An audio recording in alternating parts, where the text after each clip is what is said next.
Banking and ഇൻഷുറൻസിൻ്റെ short ക്വസ്റ്റ്യൻസും ക്വസ്റ്റ്യൻസും ആണ് നമ്മൾ ഈ ഒരു വീഡിയോയിൽ ഡിസ്കസ് ചെയ്യുന്നത്. അപ്പോൾ പ്രീവിയസ് ഇയറിലെ ക്വസ്റ്റ്യൻ പേപ്പേഴ്സ് നോക്കിയപ്പോൾ എനിക്ക് മനസ്സിലായ ഒരു കാര്യം, ഇൻഷുറൻസിൻ്റെ ചാപ്റ്ററിൽ നിന്ന് ഒരുപാട് ക്വസ്റ്റ്യൻസ് വന്നിട്ടുണ്ട്. ഒരു 4 വർഷമായിട്ട് റിപ്പീറ്റ് ചെയ്തിട്ട് എസ്സേയിൽ ചോദിക്കുന്നത് ഇൻഷുറൻസിൻ്റെ ചാപ്റ്റർ ചെയ്ത ക്വസ്റ്റ്യൻസ് ആണ് കേട്ടോ. അതേപോലെ തന്നെ റോൾ ഓഫ് RBI ഉണ്ടല്ലോ, RBIയുടെ ഫംഗ്ഷൻസും അതേപോലെ തന്നെ കൊമേഴ്ഷ്യൽ ബാങ്ക്സിൻ്റെ ഫംഗ്ഷൻസും പിന്നെ ബാങ്കിങ്ങും ഇത് തന്നെയാണ് റിപ്പീറ്റ് ചെയ്തിട്ട് ചോദിച്ചുകൊണ്ടിരിക്കുന്നത്. അപ്പോൾ ഈ വർഷം ഇനി എങ്ങനെയാവും അറിയില്ല.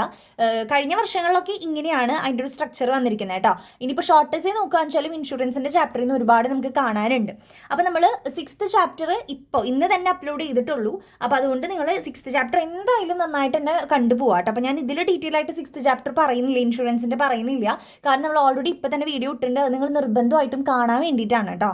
ഫീച്ചേഴ്സ് ഓഫ് ഇൻഷുറൻസ് എന്ന് പറയുന്നത് വളരെ ഇമ്പോർട്ടൻ്റ് ആയിട്ടുള്ള ഒരു ക്വസ്റ്റൻ ആണ് കേട്ടോ. കോൺട്രാക്റ്റ് ഉണ്ടായിരിക്കണം, കൺസിഡറേഷൻ, കോർപ്പറേറ്റീവ് എൻഡേവർ, അതേപോലെ തന്നെ protection of monetary risk, good faith, contract of indemnity, not gambling. ഇതൊക്കെയാണ് ഒരു ഇൻഷുറൻസിൽ വരുന്ന ഫീച്ചേഴ്സ് എന്ന് പറയുന്നത്. ലൈഫ് ഇൻഷുറൻസിൻ്റെ കേസ് ആകുമ്പോൾ ഈ പോയിന്റ്സ് തന്നെ എഴുതാം. ഇൻഡെംനിറ്റിയിൽ എഴുതരുതട്ടെ, not a contract of indemnity എന്ന് തന്നെ എഴുതണം. ദെൻ നമ്മൾ പ്രിൻസിപ്പിൾസ് ഓഫ് ഇൻഷുറൻസിൻ്റെ കേസിൽ ജനറൽ കോൺട്രാക്റ്റിലുള്ള ഇത് കാര്യങ്ങളും പറഞ്ഞിരുന്നു, സ്പെഷ്യൽ കോൺട്രാക്ട്സിൻ്റെ കേസും പറഞ്ഞിരുന്നു. ജനറൽ കോൺട്രാക്റ്റിൽ കൺസെൻസസ് അറ്റ് ഇഡം എന്ന് പറഞ്ഞിട്ടുള്ള ഒരു പോയിന്റ് എന്ന് പറയുന്നത് മ്യൂച്വൽ അണ്ടർസ്റ്റാൻഡിങ് ഉണ്ടായിരിക്കണം എന്നാണ് മീൻ ചെയ്യുന്നത്. അത് മാത്രം 3 മാർക്കിന് ചോദിക്കാം കേട്ടോ. ഇതിൽ ഓരോന്നും 3 മാർക്കിന് ചോദിച്ചേക്കാം. പിന്നെ ഓൾറെഡി നമ്മൾ ബിസിനസ് റെഗുലേഷനിലൊക്കെ പഠിച്ചിരിക്കുന്നത് തന്നെയാണ്.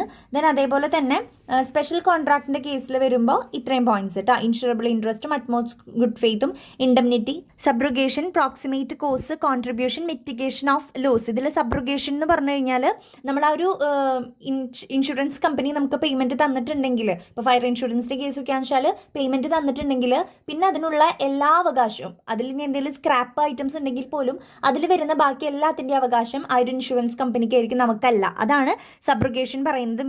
മിറ്റിഗേഷൻ ഓഫ് ലോസ് എന്ന് പറയുന്നത് നമ്മൾ ആ ലോസ് മാക്സിമം കുറയ്ക്കാനായിട്ട് ട്രൈ ചെയ്യണം, അനങ്ങാതെ നിൽക്കരുത്. പിന്നെ പ്രോക്സിമേറ്റ് കോസ് എന്ന് പറഞ്ഞാൽ കറക്റ്റ് കോസിന് തന്നെയായിരിക്കും നമ്മൾ പൈസ കൊടുക്കേണ്ടത്. അതൊക്കെയാണ് അതിൽ വരുന്നത്. അത് ഓരോന്നും ചിലപ്പോൾ ചോദിച്ചേക്കാം കേട്ടോ.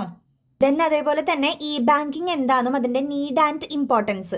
ബാങ്കിങ് നമുക്കറിയാലോ, ഇൻ്റർനെറ്റിൻ്റെ ഹെൽപ്പോട് കൂടി ഇലക്ട്രോണിക് എക്യുപ്മെൻറ്റ്സ് ഉപയോഗിച്ചുകൊണ്ട് ബാങ്കിങ് ആക്ടിവിറ്റി നടത്തുന്നതാണ് ബാങ്കിങ് എന്ന് പറയുന്നത്. അതിൻ്റെ അഡ്വാൻറ്റേജ് ചോദിച്ചാലും ഡിസഡ്വാൻറ്റേജ് ചോദിച്ചാലും നിങ്ങൾക്ക് എഴുതാൻ അറിയാലോ. ഇപ്പോൾ നമ്മൾ ഗൂഗിൾ പേ കാര്യങ്ങളൊക്കെ നമ്മൾ ചെയ്യുന്നതാണ് അല്ലേ. അപ്പോൾ അതിൻ്റെയൊക്കെ അഡ്വാൻറ്റേജും ഡിസഡ്വാൻറ്റേജും നിങ്ങൾക്ക് അറിയാലോ. അതേപോലെ തന്നെ നീഡ് ആൻഡ് ഇമ്പോർട്ടൻസ് ചോദിച്ചു കഴിഞ്ഞാൽ reduce burden, need for transformation, ever increasing competition, introduction of new and more attractive customer, use of electronic means, influence of information technology. അപ്പോൾ ഇത്തരത്തിലുള്ളത് എന്തായിട്ട് എഴുതാം, നമ്മുടെ അതിൻ്റെ ഇമ്പോർട്ടൻസ് ആക്കി എഴുതാം. പിന്നെ അഡ്വാൻറ്റേജും ഡിസഡ്വാൻറ്റേജും ഓഫ് ബാങ്കിങ് ചോദിച്ചാൽ നിങ്ങൾക്ക് എഴുതാൻ അറിയാലോ. അത് എസ് ആയിട്ടും ചോദിക്കാം കേട്ടോ. ദെൻ നെക്സ്റ്റ് നെഗോഷ്യബിൾ ഇൻസ്ട്രുമെൻറ്റ്സ് എന്താണെന്നും അതിൻ്റെ ഫീച്ചേഴ്സ് അല്ലെങ്കിൽ ക്യാരക്ടറിസ്റ്റിക്സ്. ഇത് ഷോർട്ടസ്റ്റ് ആയിട്ട് ചോദിക്കുന്ന ക്വസ്റ്റൻ ആണ്. നെഗോഷ്യബിൾ ഇൻസ്ട്രുമെൻറ്റ്സ് എന്ന് പറഞ്ഞാൽ അതിനൊരു മോണിറ്ററി വാല്യൂ ഉണ്ടായിരിക്കണം. ഫ്രീലി നമുക്ക് അതിനെ ട്രാൻസ്ഫർ ചെയ്യാൻ പറ്റുന്ന ഇൻസ്ട്രുമെൻറ്റ്സ് ആണ് നെഗോഷ്യബിൾ ഇൻസ്ട്രുമെൻറ്റ്സ്. മെയിൻലി 3 എണ്ണാണുള്ളത്: cheque, promissory note and bill of exchange. ഇത് ഇത്രയും നെഗോഷ്യബിൾ ഇൻസ്ട്രുമെൻറ്റ് എന്താണെന്ന് ചോദിച്ചു കഴിഞ്ഞാൽ എഴുതാം. പിന്നെ അതിൽ അഡീഷണൽ ആയിട്ടൊരു പോയിന്റ് ചേർക്കേണ്ടത് 1881 ആക്ട് പ്രകാരം ഡിമാൻഡ് ഡ്രാഫ്റ്റിനെയും നെഗോഷ്യബിൾ ഇൻസ്ട്രുമെന്റ് ആക്കിയിട്ട് നമ്മൾ പറയാറുണ്ട്. ഇനി അതിന്റെ ഫീച്ചേഴ്സ് ഓർ ക്യാരക്ടറിസ്റ്റിക് ചോദിച്ചു കഴിഞ്ഞാൽ ഫ്രീലി ട്രാൻസ്ഫറബിൾ ആണ്, നെഗോഷ്യബിലിറ്റി ഉണ്ട്, in writing, unconditional order, payment of a certain sum of money, time of payment. അതേപോലെ തന്നെ the payee must be a certain person, a negotiable instrument must bear the signature of its maker, delivery of the instrument is essential. ഇതെന്തായാലും പഠിച്ചിട്ട് പൊക്കോളൂ കേട്ടോ. Negotiable ഇൻസ്ട്രുമെന്റിന്റെ features ആണ് അല്ലെങ്കിൽ characteristics ആണ്. എന്താണ് നെഗോഷ്യബിൾ ഇൻസ്ട്രുമെന്റ് എന്ന് മാത്രം 3 മാർക്കിന് ചോദിച്ചാൽ ഇതിന്റെ 1-2 പോയിന്റ്സും കൂടി നിങ്ങൾ ആഡ് ചെയ്ത് എഴുതിക്കോളൂ. അതേപോലെ തന്നെ ചെക്ക് എന്താണെന്നും അതിൻ്റെ എസെൻഷ്യൽ ഫീച്ചേഴ്സും. ഇൻസ്ട്രുമെന്റ് ഇൻ റൈറ്റിംഗ് ആണ്, അൺകണ്ടീഷണൽ ഓർഡർ ഉണ്ടായിരിക്കും. It is always drawn on a specified banker, it is drawn only by the customer of a bank. പിന്നെ അതേപോലെ തന്നെ പേയ്മെൻറ്റ്, അതിലൊരു പേയ്മെൻറ്റ് നമ്മൾ നടത്തിയിട്ടുണ്ടായിരിക്കണം, പിന്നെ സൈൻ ചെയ്തിട്ടുണ്ടായിരിക്കണം. പിന്നെന്താണ്, a certain sum of money only, then payable on demand, pay should be a certain person. പിന്നെ ഡേറ്റിൻ്റെ കാര്യമൊക്കെ നമുക്ക് ചെക്കിൻ്റെ കേസിൽ എഴുതാവുന്നതുള്ളൂ. പിന്നെ ചെക്കും ബിൽ ഓഫ് എക്സ്ചേഞ്ച് തമ്മിലുള്ള ഡിഫറൻസ് ഇമ്പോർട്ടൻ്റ് ആണ് കേട്ടോ. ദെൻ ടൈപ്സ് ഓഫ് ക്രോസിംഗ് ആണ്. ജനറൽ ക്രോസിംഗ് ഉണ്ട്, സ്പെഷ്യൽ ക്രോസിംഗ് ഉണ്ട്. അപ്പോൾ ജനറൽ ക്രോസിംഗ് എന്ന് പറഞ്ഞ് ചോദിക്കാൻ വെച്ചാൽ ഇപ്പോൾ ഷോർട്ടസ്റ്റ് ആയിട്ട് ജനറൽ ക്രോസിംഗ് മാത്രം ചോദിക്കാൻ വെച്ചാൽ പോലും നിങ്ങൾ എക്സാമ്പിൾസ് ഓഫ് ജനറൽ ക്രോസിംഗ് എന്ന് പറഞ്ഞിട്ട് ഇതൊക്കെ നിങ്ങൾ എന്ത് ചെയ്യുക, വരച്ചു വെക്കുക. അപ്പോൾ ഇതൊന്ന് പഠിച്ചു വെച്ചോളൂ കേട്ടോ. പിന്നെ സ്പെഷ്യൽ ക്രോസിംഗ് എന്ന് പറഞ്ഞിട്ട് അതിനും ഇങ്ങനെ വരയ്ക്കേണ്ടതുണ്ട്. അപ്പോൾ അതും ഇതേപോലെ തന്നെ പഠിച്ചു വയ്ക്കണം കേട്ടോ. സ്പെഷ്യൽ ക്രോസിംഗിൽ സ്പെസിഫൈഡ് ബാങ്കിൻ്റെ പേര് മെൻഷൻ ചെയ്തിട്ടുണ്ടായിരിക്കും. ഓക്കെ, അതാണ് ഡിഫറൻസ് വരുന്നത്. അപ്പോൾ അത് നന്നായിട്ട് പഠിച്ചു വയ്ക്കുക. പിന്നെ difference between general crossing and special crossing ഉണ്ട്. ഷോർട്ട് എസ്സേ ചോദിക്കാം. ദെൻ ഒരു ഇമ്പോർട്ടൻ്റ് ആയിട്ടുള്ളൊരു എസ്സേ ക്വസ്റ്റ്യൻ ആണ് ഫംഗ്ഷൻസ് ഓഫ് കൊമേഴ്ഷ്യൽ ബാങ്ക്സ്.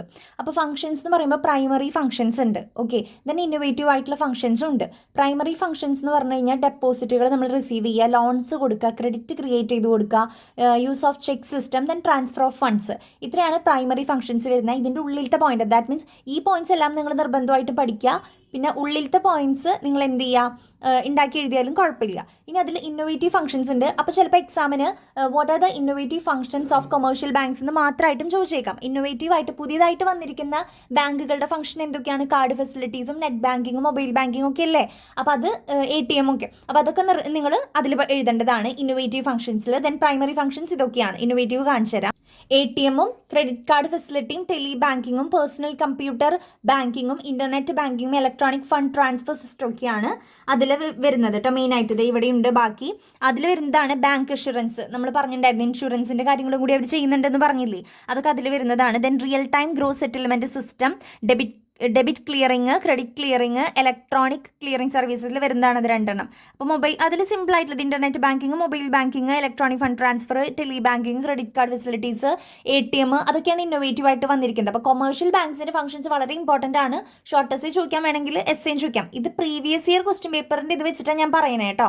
ഇനി ഈ ക്വസ്റ്റ്യൻ പേപ്പറിൽ എങ്ങനെയാണ് ചോദിക്കാൻ നമുക്ക് പ്രെഡിക്റ്റ് ചെയ്യാൻ പറ്റില്ലല്ലോ. പിന്നെ ഇതിൽ വരുന്നതാണ് നബാർഡ്. ഇത് ഞാൻ EDP എക്സാമിന് വേണ്ടി എഴുതിയതാണ് ആക്ച്വലി, പക്ഷേ എന്തായാലും സെയിം തന്നെയാണല്ലോ. അപ്പോൾ ഇതിൽ വരുന്ന ഒരു ടോപ്പിക് തന്നെയാണ് നബാർഡ് എന്ന് പറയുന്നത്. National bank for agricultural and rural development 1982 July 12 set up ചെയ്തിരിക്കുന്നത്. It promote and development of agricultural small industries, cottage and village industries, handicrafts and other rural crafts. Okay, ഇനി നെക്സ്റ്റ് ഇത് ഫിനാൻഷ്യൽ ഇൻസ്റ്റിറ്റ്യൂഷൻസിനെ ഇൻറ്റിഗ്രേറ്റ് ചെയ്യുന്നുണ്ട്.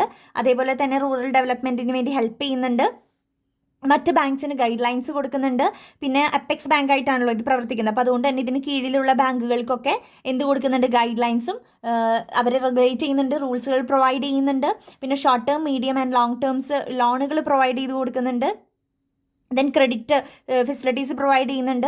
It coordinate the operations of all rural credit agencies. Okay, അപ്പോൾ ഇത്രയാണ് നബാർഡിൻ്റെ features ചോദിച്ചാലും ക്യാരക്ടറിസ്റ്റിക്സും ഫംഗ്ഷൻസും ഒക്കെ ചോദിച്ചു കഴിഞ്ഞാൽ നിങ്ങൾക്ക് ഇതന്നെ എഴുതാവുന്നതാണ് കേട്ടോ. അപ്പോൾ കൊമേഴ്ഷ്യൽ ബാങ്കിൻ്റെ ഏരിയ ഇൻഷുറൻസിൻ്റെ ചാപ്റ്റർ നന്നായിട്ട് പഠിച്ചു പോവുക. ടൈപ്സ് ഓഫ് ഇൻഷുറൻസ് ഉണ്ട്, അതിൻ്റെ ഫംഗ്ഷൻസ് ഉണ്ട്, ഫീച്ചേഴ്സ് ഉണ്ട്, അതിൽ വരുന്ന മെയിൻ പാർട്ടീസ് ഉണ്ട് അല്ലേ, നമ്മൾ കുറേ ടേംസ് പറഞ്ഞിരുന്നു, അതെല്ലാം നന്നായിട്ട് പഠിച്ചു പോവുക.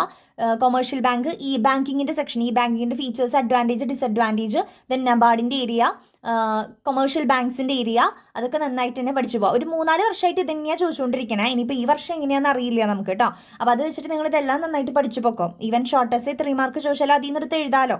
സോ നന്നായിട്ട് എക്സാം എഴുതുക. താങ്ക്